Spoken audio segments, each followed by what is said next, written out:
just do it with my head.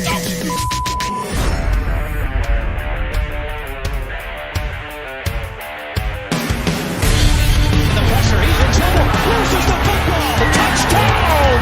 Got it. You have got to be kidding me. Jalen Waddle. It's a Dolphin touchdown. Throwing deep upfield on the near side. Man open. Touchdown. Looking deep. He's got a man. Touchdown. The run from Tua Tagovailoa. Touchdown. He's going deep. He's got it for the touchdown.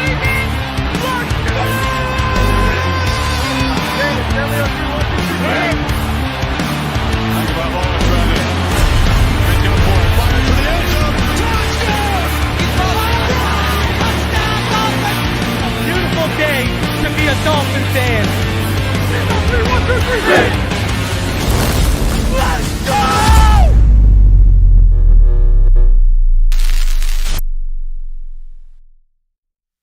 What is good, Fin Nation? What's good?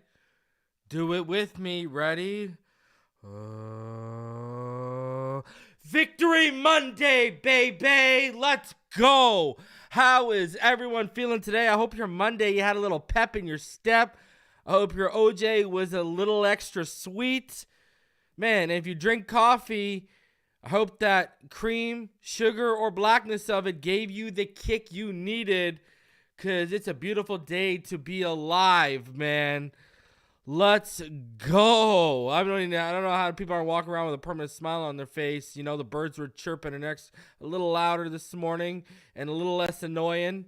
The sun, even through gray clouds, was shining bright on your boy's face, felt like it was nothing but vitamin D pause all day. You know what it is. So absolutely fantastic start to our week, and then we get to watch. Is there a way both the Bills and the Jets can lose tonight? Is there any possibility? I mean, I can settle for a tie, but look at Daddy Dean taking it back and it's talking about how it reminds him of the Dan Marino and those Fouts days. Man, you're bringing it back. You are bringing it back, good friend. That is quite the time ago. I have no idea why my chat isn't popping up right now. We'll figure that out as we go here. Chris Jones apparently just through here signed a 1-year deal. And we're just waiting to hear how much money it is right now. But he has 1 year left on his deal. No New Year's were added to his contract, but he did receive multiple incentives. So, man, nothing. Let's see here what we got. This is just like literally just happened within the last 10 minutes. So the holdout's over. He's come back. I mean, even I tweeted out after that loss, you had to wonder how long was it going to be before, they came back to the table there, because it clearly wasn't a good situation after week 1 out there in Kansas City. They were getting pushed around and dominated, kind of like how, we saw us for 3 quarters get that work in the trenches a little bit there, right? But, hey, Chris Jones, that holdout is done. We got a lot to talk about, man. Roger Goodell's burner out here, and he says total air yards for Tua 310, Herbert 43. Huh. Well, interesting, sir. Good to know. That is some good to know, and I've figured out why I'm doing what I'm doing right here. Give me 1 sec. All right, this should work. Let me see if check down Herbie. These guys. All right, let's. So I got a bunch I want to talk about. Let's start off with Tua here, because hey, we like to take our victory laps, but it's not just Tua. We're going to take some victory laps on here, ladies and gentlemen. If you have been watching me since I started doing this to where we are at right now, I got to ask the question, ladies and gentlemen, was I right or was I right when it came to Jordan Love? I mean, look at what he did to the Bears yesterday. And you look at Jordan Love, man. I said you got to give that kid 2 years. I love that kid's ceiling coming out. I absolutely love that kid's ceiling coming out. And my Lord, ladies and gentlemen, that was ridiculous by Jordan Love yesterday, man. I'm telling you, this 2020 draft class, there is a chance it could very well be historic. I don't know what's going on here. It's a chance it could very well be historic, man. There is a good chance this might be a historic draft class. You know, when you look at what Burrow, Tua, Herbert, and Jordan Love could all be. It's interesting, man. It is interesting stuff right there. I'm gonna tell you this much. Like, that is quite. I'm not having anything pop up right now. That is, it's quite. It's just quite the, man. You got to give it props. I don't know what else to say. That 2020 draft class, everyone looks like they came out with a decent, all of them look like they came out with a good pick. And that's rare that happens, man. That is rare that happens. You got to give props for that. And, Jordan Love, man, that's just, hey, love seeing that kid. You got to give props to the Packers, man. Favre to Rodgers, and now it looks like they might have hit on Jordan Love. Man, they know how to build succession plans when passing that torch. But back to Tua for a sec, man. I see a lot of people here now they want to hop on the bandwagon. Now they were believers in Tua all along. Or now, no. I said this, no. Y'all can watch from the sideline. You can watch Tua do his thing from the sideline. But, nah. It is not happening. All right? Y'all can watch from the sideline. But that's about it. All right? I ain't trying to hear nothing from none of these people. Don't act like you're part of the squad now. Don't act like you're part of the squad now. That's all I got to say. Keep that same energy, man. Don't come out here and start acting up and all and riling out like you've been believing in this kid since day one.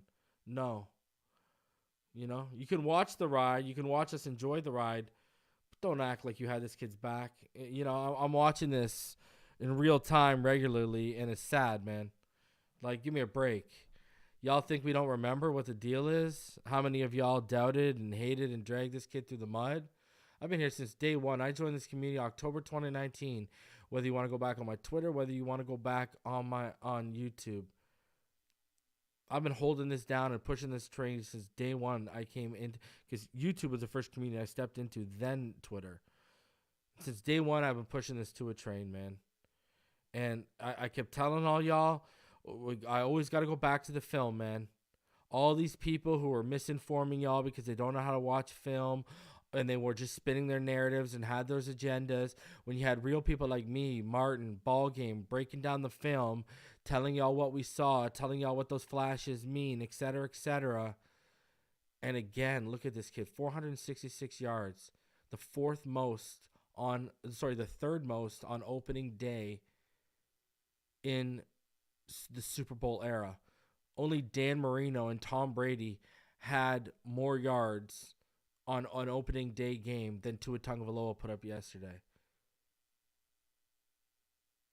I mean, look at how many 450-plus yard games Tua's had just in the last 2 years. And you could even go back to year one. If we didn't have all those drops in that win and get in game against the Bills, we had about 12 to 14 drops that game.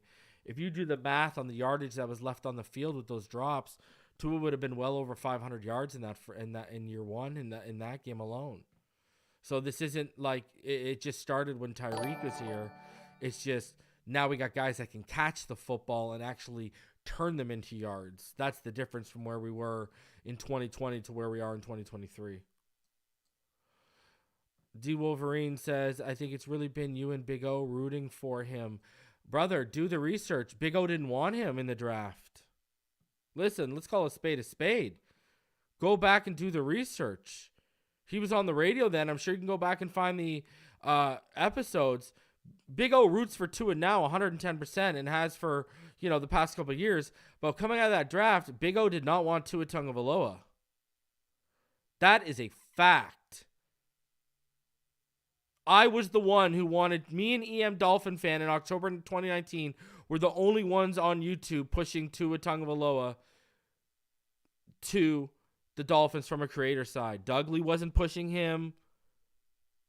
TD was certainly not pushing him. He wanted Derek Brown and Isaiah Simmons, and we've seen how that worked out.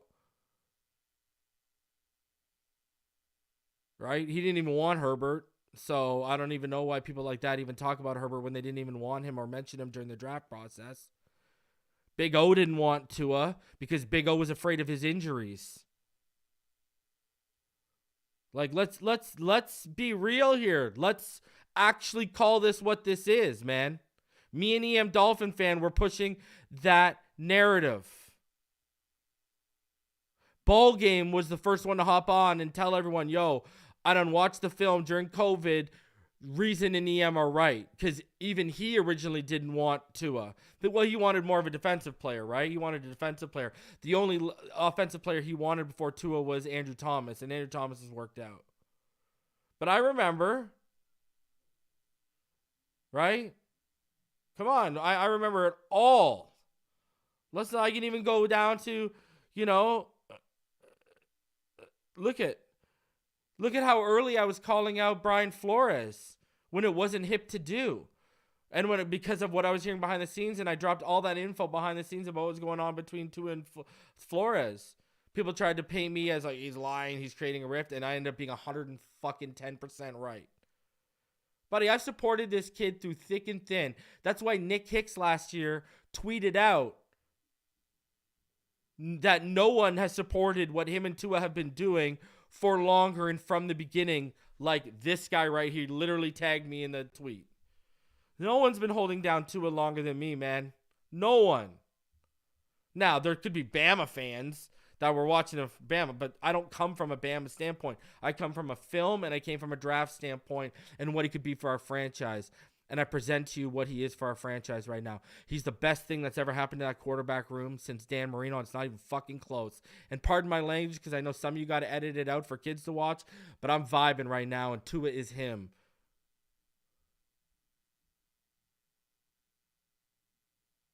And I had said from day one, before we even drafted Tua, I said, I don't care. I'll give you the quote, okay? I don't care if you draft Tua, Herbert, Burrow, Jordan Love. Build an offensive line like what they have in Oakland and Indianapolis. Because at the time, Indianapolis, Quentin Nelson was at the top of their game. They had a fortified line, right? They had built it too little too late for Andrew Luck, but they had a solid line. And Oakland, that's when all their guys were at their peak in Oakland. Right? People forget a couple years ago how great, and then they started trading guys away, right? But how great was that Oakland line in 2019, 2018? Mwah. And that's what I was saying. Build that. And yesterday, Tua, look at how clean his jersey was at the end of the game, and look at the result we got. Look at the result we got. We would have never got that result in the Flores era because they didn't build the offensive line. I keep telling y'all, and you cover the kids' ears again, Mike McDaniel and this staff keep turning chicken shit into chicken salad. Austin Jackson was a write-off. I told even I was writing him off. And then we got Mike McDaniel. What I tell all you guys. He's got the traits. He can last. They could make something of him in this offense. What did we see yesterday? But I did say, Liam Eichenberg, there's no way He doesn't have the traits. He doesn't have the speed. He doesn't have the footwork. Doesn't have the anchor, short arm. He's got so many things working against him. And now we see him on his 5th position. They're trying to figure out. He's gone from right tackle, right guard, left tackle, left guard. Now they're trying to figure him out at center. I don't know. But, kudos to Mike McDaniel. And this brings me to my point. Mike McDaniel, bet on it. Coach of the year, baby. Coach of the year candidate. And I know it's only been 1 week, but you watch. Especially if we go 14-3 like I predicted, which some people might be on board after week 1. Everyone's so hyped. But if we keep on this trajectory, you see what he did last year. If we build off what we did last year, we win 12 or 13 or 14 games. This guy's going to be a coach of the year candidate. Easy. The magic number is 12, I think. And he's changed the culture, man. He saved Tua. He saved the kid I believed in from day one. Go back to 2021 when they hired Godsey and Stoodsville. Reason told you I wanted 2 guys as our OC that year. If we're going veteran, I wanted Pep Hamilton. And Pep Hamilton was instrumental in Herbert's Rookie of the Year campaign. Let's not get that one twisted. I wanted either Pep Hamilton or I wanted Mike McDaniel. That's why I was so all in. It was either Harbaugh if we went vet or new coach. I wanted Mike McDaniel when we hired him because I wanted that guy since he was an OC. I've said since we were in the OC when he was mentioned and brought up because if you remember, Shanahan and them blocked us from interviewing him as an OC, if you remember. And they gave him a title promotion. That's why they made him the OC. People forget. The reason why he was the offensive coordinator for 1 year is because we wanted him to come here and be our offensive coordinator. And we forced Shanahan's hand to promote Mike McDaniel. Or else they couldn't have blocked him. Mike McDaniel. And that's why when we hired him, I got so mad and frustrated with people out here trying to compare him to Adam Gase. It was the laziest stuff I had seen. Mike McDaniel has changed his culture for the better. Mike McDaniel, as much as they say Tua Tagovailoa is the best thing to happen to the quarterback room since Dan Marino, Mike McDaniel is the best thing that's happened to that coaching room since Tony Sparano, because let's be honest, Ross screwed the Sparano stuff up. But we can go even further back than that. Man, he's at least been the best we've had since Tony Sparano. And, I think he's got it in him to be the best we've had since Shula. Not even close. You look at the guy, man, and it's going to take things tightening up. Obviously, I get that. It's going to take certain things tightening up. But at the end of the day, man, what Mike McDaniel has done in a short period of time, just from a cultural standpoint, it's unbelievable. It's really, really positive stuff. And, you hear also the story about Marino's advice, right? And, Tyreek talked about it post-game yesterday, but about how they got some great advice from Dan Marino about, Marino told them, you guys need to start meeting together after practice and don't meet with your positions coach. You know what I mean? So that's why everyone's been on the same page with Tua and everyone, and everything's going so well. And the last drive, Tyreek Hill pointed out as a perfect example. Dan Marino said, you guys got to get close, get together without the coaches, and we've got a bond in that room, and it's only built stronger and stronger since Flores has left, man. And we went from a couple years ago where that room was divided. You had veterans like X and other players hating on Flores, while you had new guys Flores brought in as rookies or vets that he signed under him that were, going to bat for him. It was a bad case, and now we've got unity, and look at how far this team has come in, only a year and a bit since we got rid of that clown. Unbelievable stuff, man. It's so positive right now. I love it. And just so before we get into everything here, some takeaways I had from the game yesterday. Durham Smythe, to me, he validated the staff's belief in him. Solid performance. Barrios, so clutch, and every catch he made mattered yesterday. chemistry between him and Tua will continue to grow this season. And you could say the same for Craycraft, too.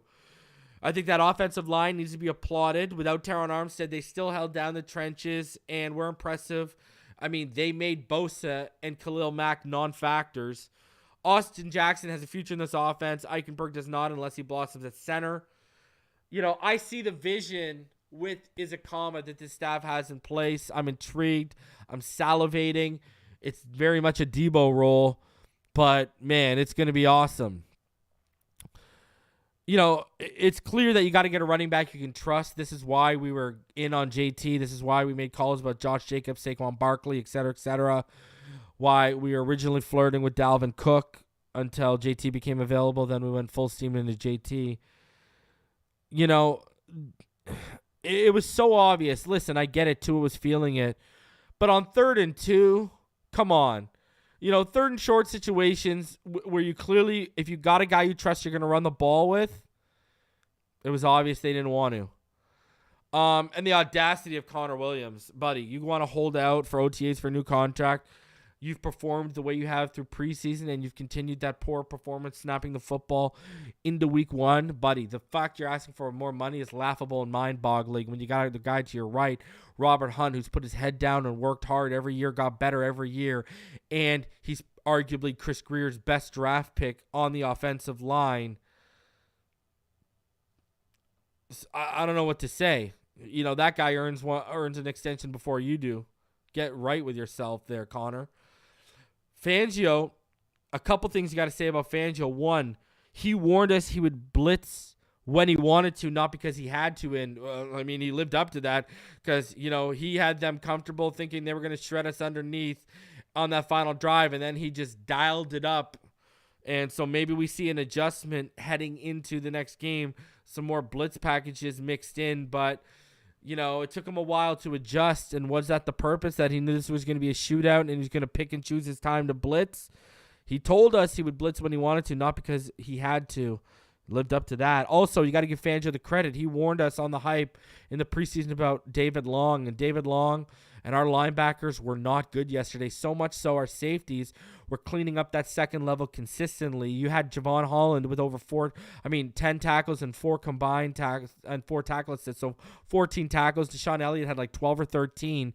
That's how poor the linebacker play was yesterday.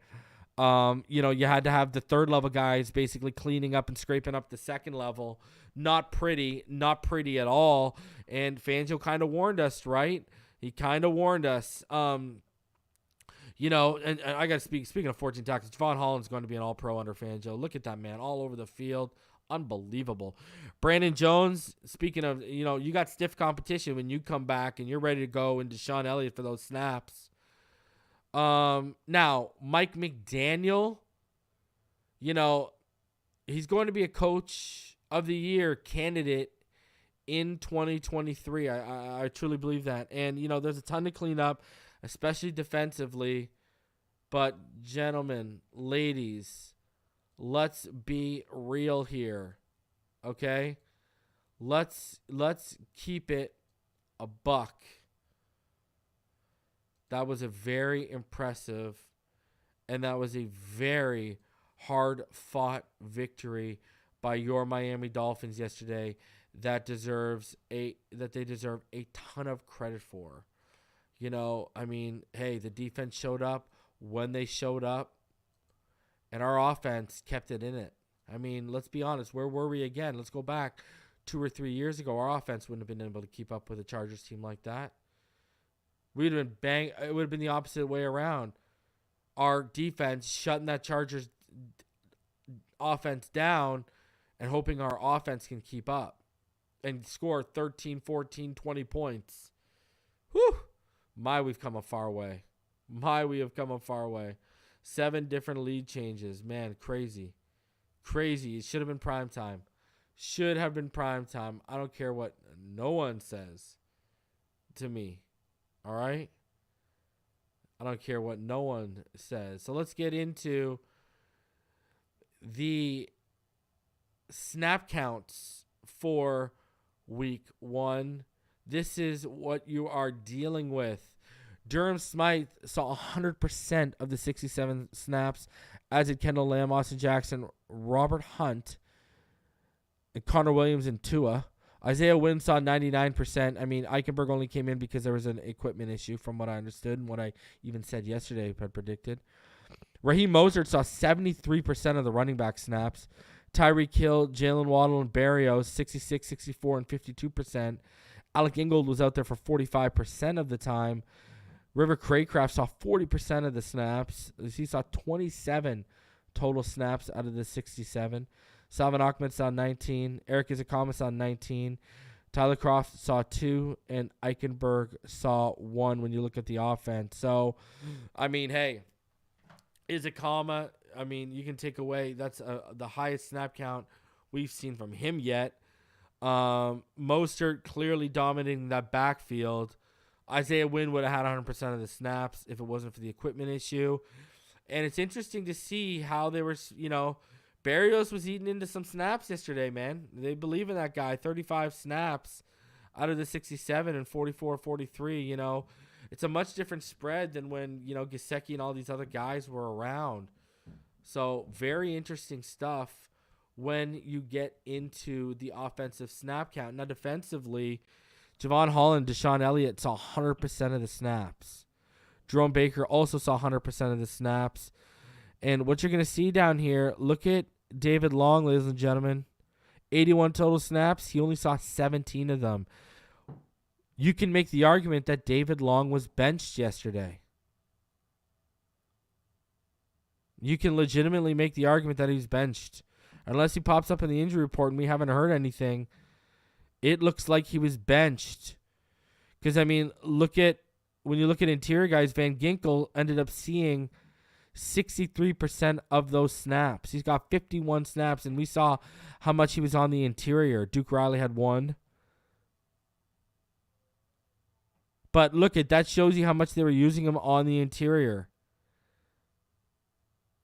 Raekwon Davis saw 46 of the 81 snaps for 57%.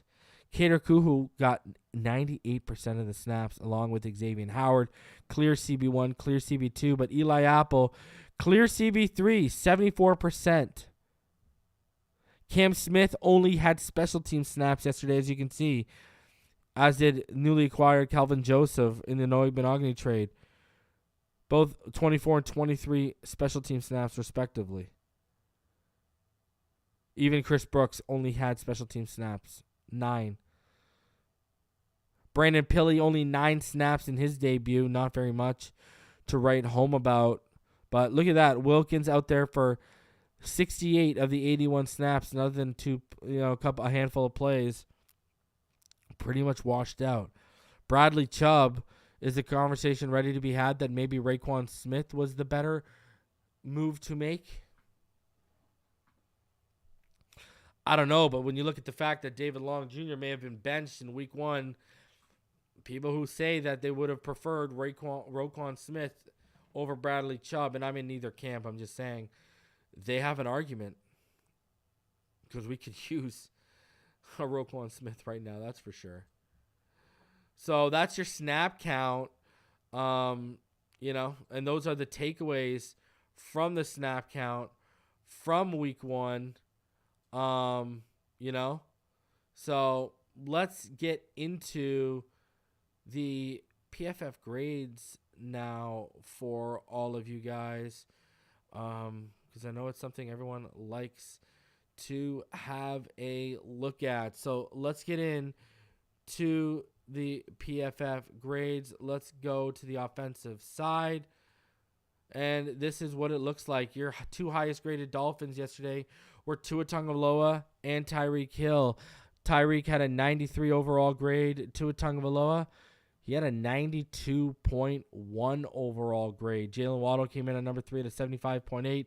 Robert Hunt was the 4th highest graded Dolphin and the highest graded offensive lineman. All right. He had a grade of 72.3. River Craycraft at a 71.2. And then Connor Williams, even with the snap fugaziness, still managed to be the 6th highest graded Dolphin. Braxton Bears coming in at 7. Austin Jackson, who was pretty quiet only managed a 53.9 yesterday, being your worst graded. This goes back. I don't know if I believe this comes back to that. Who's making these grades? It didn't feel like Austin Jackson gave a 53.9. I'll be the first one to say that. This is coming from a guy who's not really a Austin Jackson fan. So, let's get into it then. Let's get into the pass blocking grades. Isaiah Wynn had the highest pass blocking grade, and this is a guy who a lot of us see as an elite, a damn strong run, a run block guy. And now look at what he puts up. He had an 80.3 pass block. So we allowed 10 pressures yesterday, and maybe this is why they gave him such a poor grade. Kendall Lamb, though, he had a 72.9, and he allowed 5 hurries. Austin Jackson allowed 5 pressures, but he only managed a 52.8. Robert Hunt only had a 58.1. He allowed 1 quarterback hit, but other than that, only 10 pressures, 9 hurries, and 1 hit against. And remember the fear-mongering over, Khalil Mack, Joey Bosa. Give me a break. Without Teron Armstead, how impressive is that? How impressive is that? Man, I remember under the Flores regime, we'd be dealing with 20-plus pressures. And you'd be like, what is happening right now? Now, from a passing standpoint, let's get into the pressure and depth. This is relevant because the passing direction, because when we look at next-gen stats, they usually never line up with PFF. So you look at this, throwing to the right side across his body, PFF has Tua charted yesterday at 4 for 9, 1 for 9 on short level, 0 for 1 on the intermediate level, and then 3 for 4 on the deep level with a 156.3 NFL passer rating, which I believe is a perfect passer rating on that outside right. Between the numbers, middle of the field, oh boy. Look at that, my friends. Out of 23 pass attempts, 18 completions, absolutely diced on the intermediate level, 119 yards, a 101.7 passer rating. Diced on the short level, 8 for 8, 106, 1 touchdown. That's a perfect passer rating, 58.3. He was just 2 off on the right side. And then to his open side, 1 for 1 behind the line of scrimmage, 3 for 5 on the short level, 2 for 3 on the intermediate level, and then 0 for 1 on the deep level. Now, Tua yesterday, let's get into it right here. When he was kept clean, guys, he was 21 of 31 for 67.7%, 345 yards, 3 touchdowns, and a pick.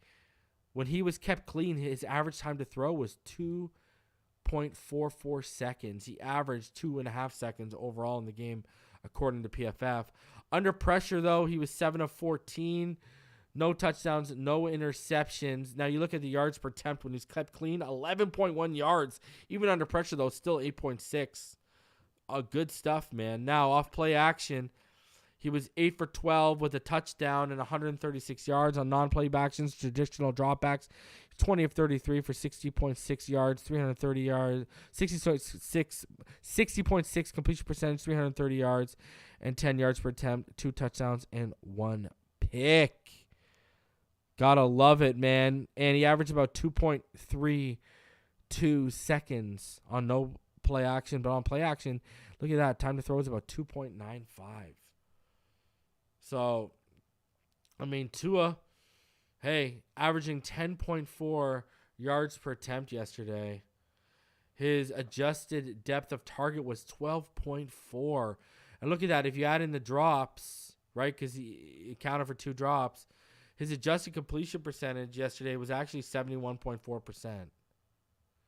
So, yeah, about 62.2%. It should have jumped to about 71.4%.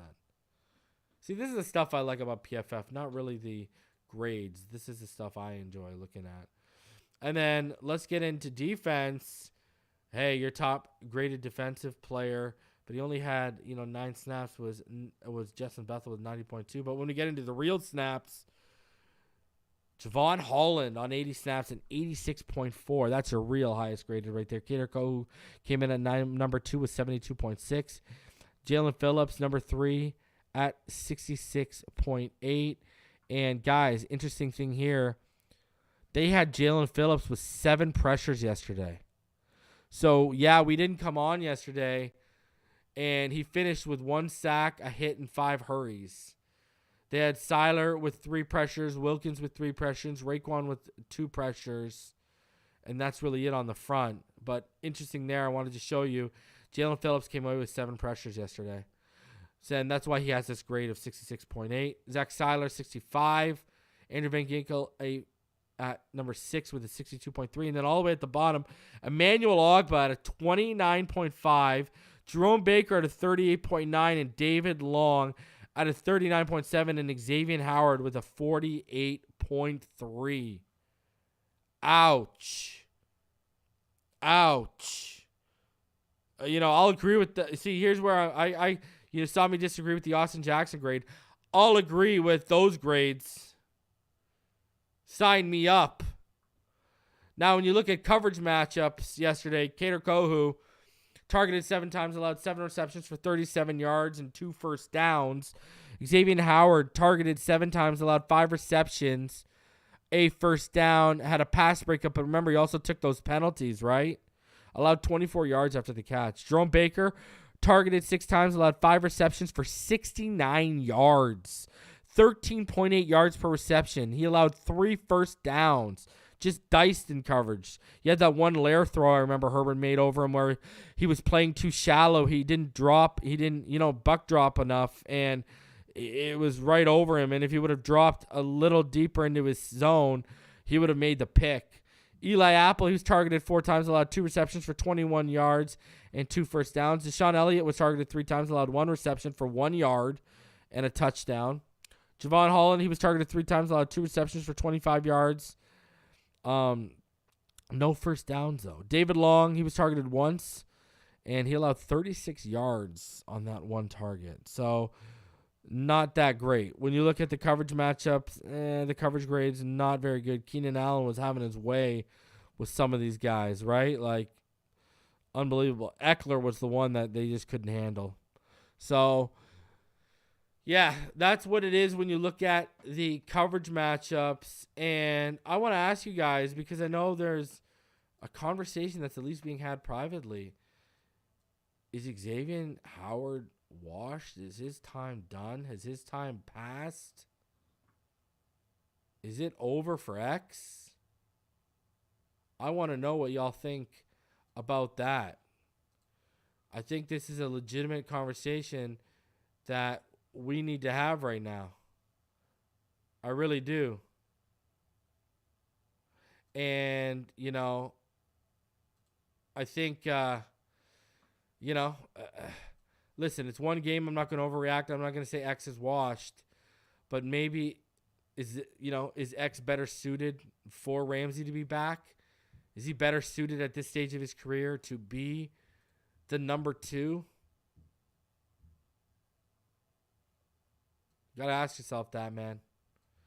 Is he better positioned right now to be the number 2 than he is to be the number 1? Because usually when you've lost a step, that's when you start getting more grabby. That's when you start holding, and he was getting called for. That's exactly what he's getting called for. So maybe he's better suited. I've always defended Keenan Allen. I've always thought Keenan Allen's a top 15 route runner in the NFL, top 10 even. I think he's a great route runner. And he was given the work yesterday. I think right now he's a 2. And Jalen needs to come back. Or Cam needs to hit. Or Kader needs to take the step. But, guys, I'll be honest with you. I want to win a championship for X. But there's just no way you can bring him back next year at that money. He's got to be willing. We played ball with him. We played financial ball after we just extended him when he was in his prime. Now that he's coming out of it, if he wants to stay here and be part of the next couple of years in the window, he needs to play financial ball with us. And he needs to come back on our terms because we can't have him at his current cap hit, I think, next year.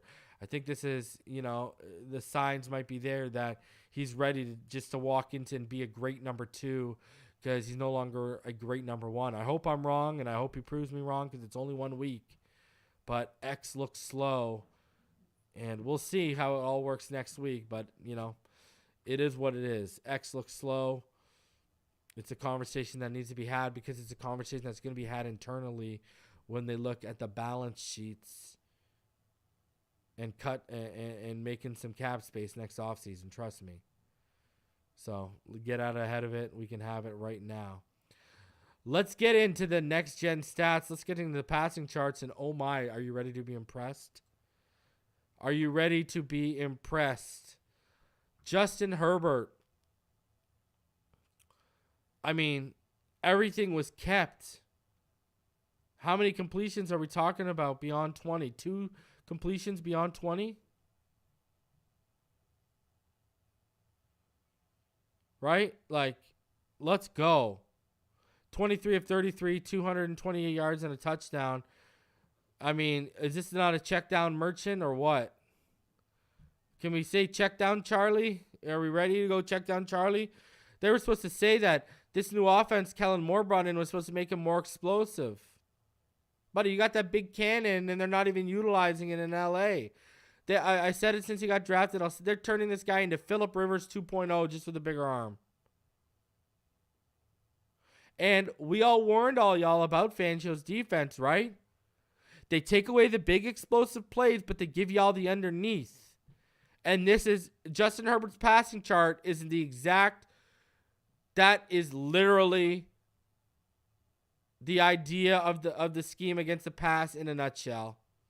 They'll give you that 228 yards underneath, but were they beating us deep and making us really pay? They turned him into a check down Charlie yesterday. Let's be freaking honest with ourselves. Now, we warned all of you that kept defending this guy that he was a check down Charlie because Austin Eckler was his number one receiver, and more than 50% of Justin Herbert's passes last year came at the line of scrimmage or behind it. So this is not new.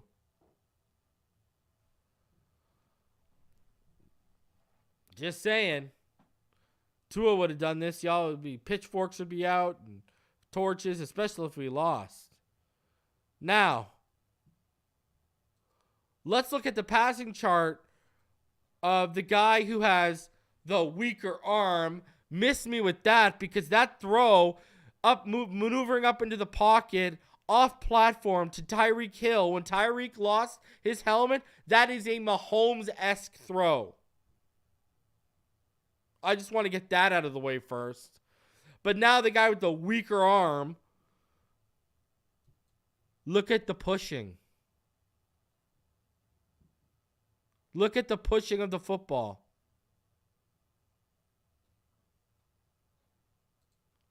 Look at this. Topher makes a good point. Herbert's chart looks like Flores during the Gailey and Tua and Studesville Godsey era. Now look at this. Not only does this look like this is what you should be doing with Herbert. Look at Tua's chart now. This is the definition of what Marino told Tua a couple years ago. Pick a guy and let it fly, baby. The Samoan Sniper. The Samoan Cyclone. The left arm of God. Uno. My quarterback, Tua Tagovailoa, baby. Let's go. Let's go. Real men push the ball deep. Let's go. Let's go. Tua that dude. I don't know what else to tell y'all. I've been trying to tell all y'all for years. The film, even the flashes would tell all y'all, man, this guy could be the dude. I've been trying to tell y'all, and I know there's people in the chat that have been trying to tell y'all. I know there's people who've come up on this channel been trying to tell y'all. Tua Tagovailoa, baby. Injected in the veins. Uno. Let's go. Continuing on with next-gen stats here. Tua Tagovailoa, longest completed air distance in a game that featured Justin Herbert when everyone told me he has the biggest arm in the NFL. 50.8 yards to 37 yards. And trust me, I'm being facetious. I know scheme dictates how deep Justin Herbert throws the ball, but we've been trying to tell you this. Fastest ball carrier yesterday, Tyreek Hill hit 21.66 miles per hour yesterday. Well, Austin Eckler hit a lowly 19.6. What is this? Come on. 2 miles per hour faster, Tyreek Hill. That boy is next level special, baby. You can't tell me any different. Justin Bethel had the fastest sack and the only sack yesterday at 4.1. Now, you're going to see differences here in Tua's side here. You know, a little bit of a difference here in what PFF had lined up earlier, right? So 3 for 4 deep to the right, 2 for 2 to the middle, 0 for 2 to the left. Beautiful, baby. Beautiful. Beautiful. Let's go. Now, if you remember, they had one more pass attempt over the middle at PFF, I believe. They had to 2 for 3 deep over the middle. Now, they have him 1 for 2, 3 for 5, and 2 for 4 over the intermediate level, whereas PFF, this is why I show it, they had 0 for 1, 6 for 10, and 2 for 3. So, Next Gen Stats has those throws spread out of them over the middle where, you know, there's 5 more attempts alone over the middle according to PFF. This is why I show y'all both. Now, on the short level, they got him 2 for 5, 7 for 9, and 5 for 8, whereas PFF, they had him 1 for 4, 8 for 8, and 3 for 5. So you can see the difference there on the short to intermediate level between PFF and Next Gen Stats. 2 for 2 behind the line of scrimmage, 1 for 1 to the left side, 2 for 2 was to the right. See Herbert, you know, 1 for 3 on the deep level. Intermediate level, they only have him, you know, 3 for 6, right? He was killing us from 10 yards and in. That's where Herbert was getting. It was Yak City, baby.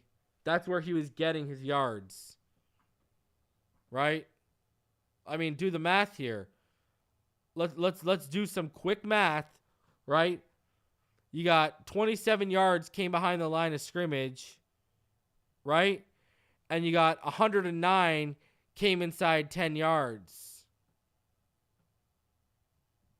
So you got what? 136 yards of his 228 came from 10 yards inside. Whereas Tua, you know, I mean, he put up 466, but, you know, not even half of that came from 10 and inside. Just saying. Now, rushing. You look at Eckler, though. They were getting that push on that right side, and that was against Wilkins was there. Phillips was there. It was ugly. Even Joshua Kelly to that right side again, which we thought that would be one of their weaknesses. Look at that. Running in between the A and B gap on the right side. I mean, you're talking about some serious yardage here. Talking about like over 110 yards they got. That's ridiculous. Over here, there you see Raheem Mostert still trying to get off that edge. Had some success off that right side. Salvin Ahmed, not much success at all. Receiving, when we talk about separation, the league average is about 2.94 yards. Tyreek was around that league average, 2.93. Waddle was 3.06. Smythe was 2.61. Barrios was 1.3 yards, and Craycraft was 2.47. Remember, that league average is 2.94. For Herbert, Parham was 5.4. Everett was 4.7. Mike Williams was 4.23. Keenan Allen was 2.59. And Quentin Johnston was 3.04. So basically 4 of his 5 targets crushed the league average in terms of separation. Now, pass rush, average separation from the quarterback. It was Jalen Phillips and Joey Bosa. Joey Bosa was average about 4.08 yards, while Phillips was about 4.47. The league average is 4.57. Bradley Chubb, 4.72. Wilkins, 5.17, well beyond the league average, well below it. And so is Siler at 5.2. Khalil Mack below it at 4.82. Sebastian Joseph Day, he was also below it. And so is Morgan Fox. So those are your next-gen stats. Man, I'll tell you, Tyreek Hill is a scary player. How scary? Shannon Sharp called him the scariest player in the NFL today. Let's talk about this because I want to talk about something off this. Is Tyreek the scariest player in the NFL? He is. He absolutely is, regardless of position. You can take Aaron Donald. You can take any of the defensive players. You can take any of the offensive players. He is the scariest player in the NFL for the simple fact there is no answer for him. You can't double team him because he can outrun. He'll take the top off the coverage. I've never seen anything since I've been playing. Now, look, and I go back 1990. He's the scariest receiver. He's more scary than Jerry. I'm not saying he's a better receiver than Jerry, but he's scarier than Jerry because he's one of the few men in the history of the game that's been able to take a 5-yard route and turn into an 80-yard spectacular. I mean, you know, and I was talking about this yesterday after the game in the post-game panel show, you know, and Sharp's kind of saying what I was saying. He's the best. He might be the best football player I've seen play. Like, is Tyreek Hill the best football player in the world right now? That is a conversation to legitimately have, I think. I think that is a legitimate conversation. I think it's scary hours with Tyreek. I think Tua is him, Tyreek is him. Together they are them. And I think Tyreek has an argument for the best football player in the world right now. He's a great route runner. He has unreal speed, explosiveness, and acceleration. He's 5'10", but he's strong as an ox and stronger than a lot of guys that are 6'4". He can go up and get the ball like he's 6'4". Great tracking skill. He's the complete package, other than the height. And the height hasn't been an issue. I mean, look at that fade route, the winning touchdown yesterday. He didn't need to be 6'4" to catch that perfectly thrown football. I just got to say, the conversation needs to be had. Is Tyreek Hill the best player in football right now? We might have been selling him short thinking that Waddle was going to take the torch this year because it looks like he ain't ready. But Waddle's still that dude too. Don't get it twisted. How much so? Let's get into it here for a sec, guys. The Dolphins, Tua and Hill achieving rare feats as a duo. Listen to this. Tua Tagovailoa and Tyreek Hill haven't merely become the most dynamic Dolphins quarterback wide receiver tandem since Dan Marino, Mark Clayton, and Mark Duper created magic nearly 4 decades ago. They're also combining on jaw-dropping numbers that would be historic if they can somehow be sustained. In the wake of Tagovailoa and Hill combining for 11 receptions, 215 yards, and 2 touchdowns, including the game winner, in Sunday's 36-34 win at Los Angeles Chargers and SoFi, here's what Hill has accomplished in the 14 regular games they have played together. 105 receptions, 1,623 yards, and 9 touchdowns, and a 9-3 record in the 12 games that ended with Tagovailoa not sustaining a concussion on that particular day. Yes, the sample size is far too small to make any grand conclusions about where this duo could someday rank. Health, as always, is a key variable. But to put numbers in perspective, the Miami Herald studied the production of the 10 of the greatest quarterback tandems in NFL history. Tagovailoa and Hill rank at the top of the list in yards per game and receptions per game. Naturally, the more games they play, the more likely these averages will decline. But their 14-game accomplishments as a duo are staggering. Hill in games that Tagovailoa has started has averaged 115.9 receiving yards per game, compared with 79.9 in the 58 games that Hill played with Patrick Mahomes in KC.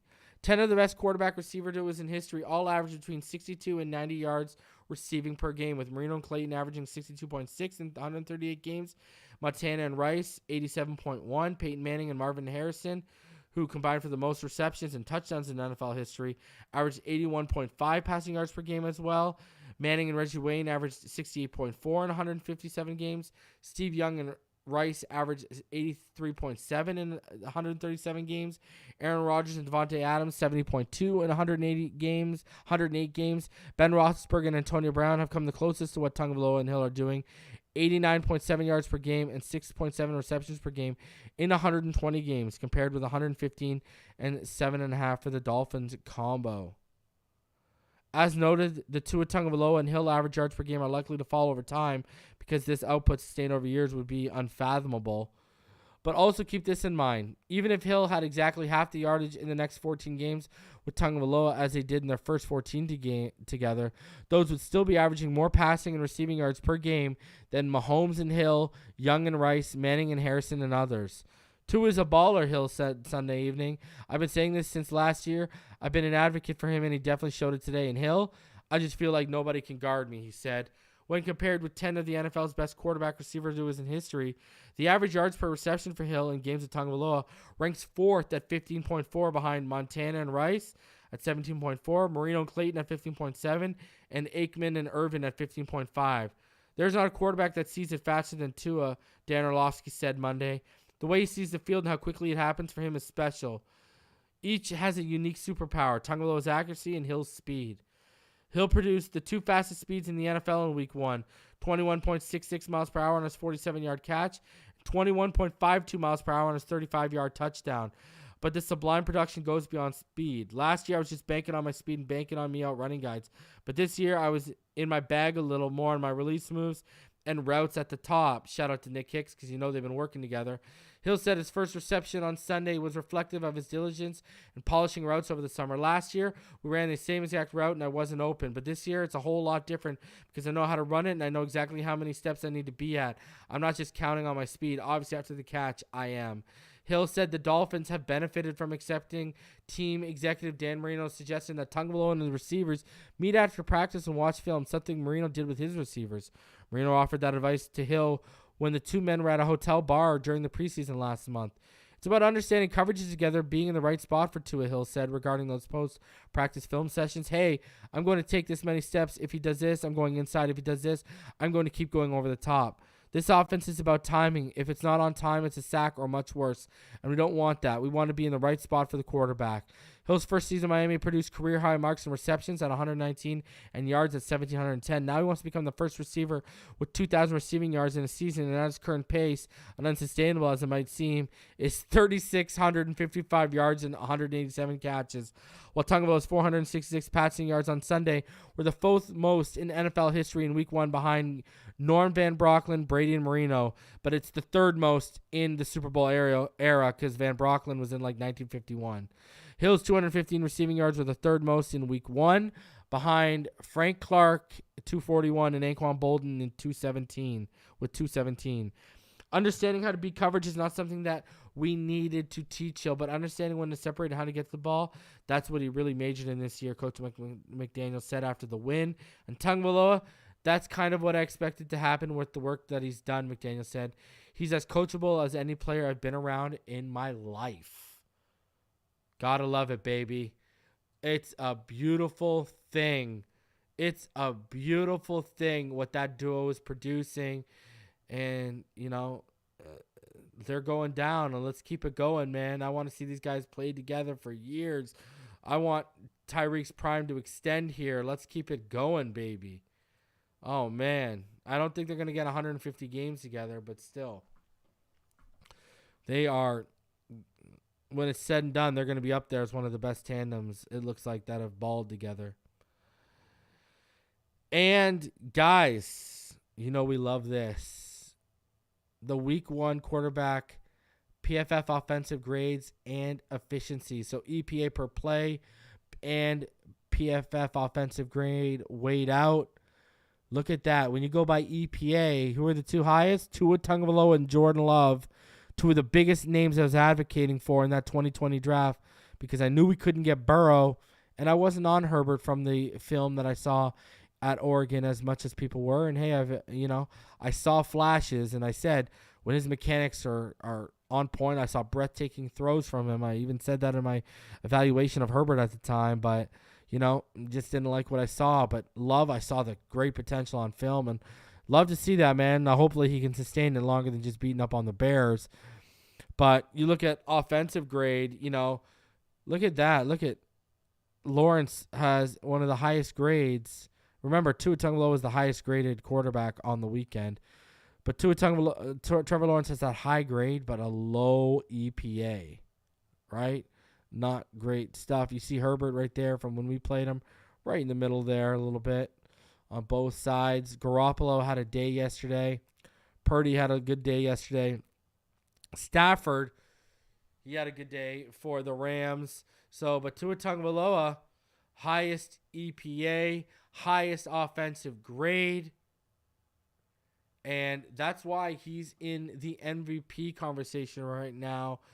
If you didn't know it, Tua Tagovailoa is currently the co-favorite with Patrick Mahomes to win the MVP award right now. Yes, Tua Tagovailoa is right back in that MVP discussion. You'll love to see it after only 1 week. Tua right back in that MVP discussion. Love to see it. Love it. Love it. Love it. That's according to DraftKings. On DraftKings, he's co-favorite right now. So, love it, man. Still over 520 of you in the room. Smash the like button. And you know what I got to do? I got to give out my Jabroni of the week. And listen, he might have played well after he got his ish together, but Connor Williams, you are my Jabroni of the week. I mean, the fact you were asking for a re-up and holding out of OTAs only to come and play the way you did in week 1. And also, on top of that, play the way you did in the preseason. Sorry, brother. Get to the back of the line. You are not at the front of the line. We're bringing it back. You get the first Jabroni of the week for 2023, Connor Williams, for that laughable. Whoever gave you that advice, career advice, you need to smack him in the head. You need to go tell that person you don't know what to talk about and never listen to them again. Please. Good Lord. You get my Jabroni of the week just for doing that. And then, doing what you did on that first drive. My Lord. Anyways, guys, we're going to be back tomorrow evening. Me and Martin, we're going to be breaking down every dropback of Tua Tagovailoa. You already know what time it is. It is going to be quite the day tomorrow. Tua Tuesdays are back. The original Tua Tuesday, not some jabroni out here trying to duplicate the style. It's original Tuesday. Tua Tuesday is back tomorrow with me and Martin. We're going to be breaking down the film, all 45 of Tua's dropbacks. Be on the lookout for that tomorrow. Smash the like button on the way out. Still well over 500 of you on in the chat. I appreciate each and every one of you. Shout out to all of you. Dr. Draft donated. I've been saying it for a year now. Tyreek is the greatest playmaker of all time. He's been in his prime for all of us in aqua and orange. Love it. Love it, love it, love it. All right, guys. Fins up all day, every day. I will see all y'all in the next one. Tomorrow, that is. Until then, have a fantastic Monday and enjoy Monday Night Football. Hopefully, they both find a way to lose. All right? All right? At best, let's give them a tie. Fins up, baby.